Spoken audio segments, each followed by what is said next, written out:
sapa saguh momong lawan para Pandhawa mau sejatine. Iki titi wanci ingkang becik tumrap panjenenganmu mimiti anggone mawas diri. Mara gage petanono batinmu. Lah kowe kuwi sapa? Aku nata Ndarawati Prabu Sri Bathara Kresna. Mangerti ya Prabu Rama, saben manungsa ingkang minangka titahing Gusti kuwi den dadar pacoban lan lelakon ingkang beda-beda.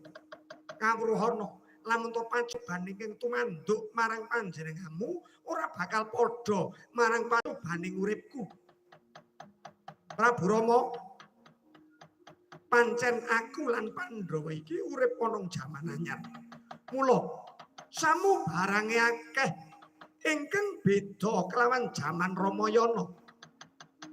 Lan kawruhana lamun to sak pinter-pintere Prabu Rama mesti ana cacate.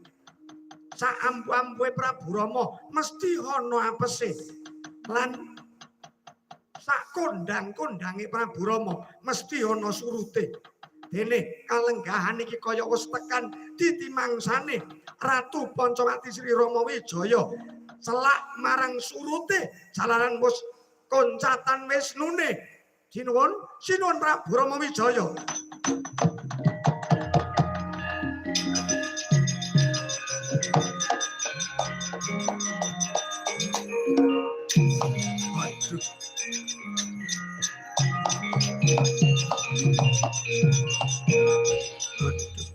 Yen ngono wis mancing ngono nganggam.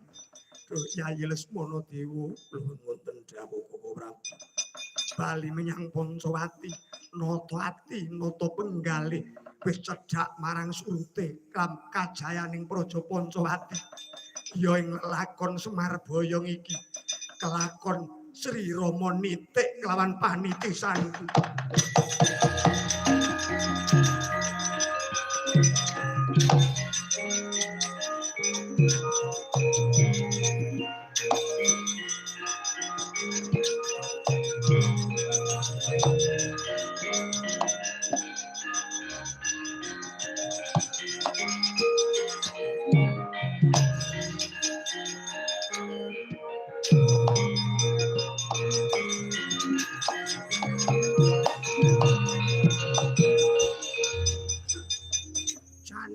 Bubar gajih urung rampung Bagong.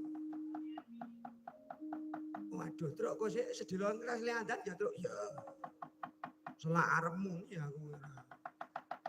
Wis sakarepmu kowe saiki arep melu bapakmu apa kowe arep gogok kene dhewe. Lho bapak mau teng pundi diboyong menyang negara Ngamar. Aduh Pak aku melu Pak.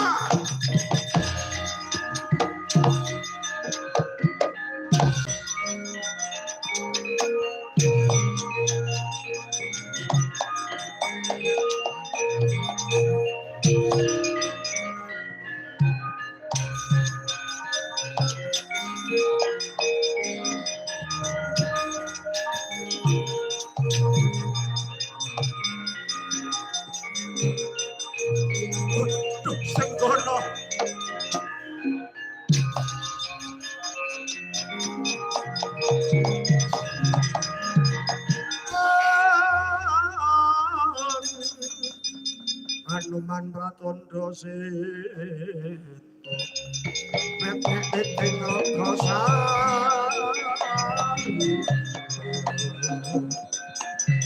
boten menapa Raden Bibisana. Aduh tulungono Senggana kalau kae anak Ndrajit arep males patine wong tuane mangga sekeco mangke lo sabuti barat yo sing prena ngati-ati Senggana Hanuman.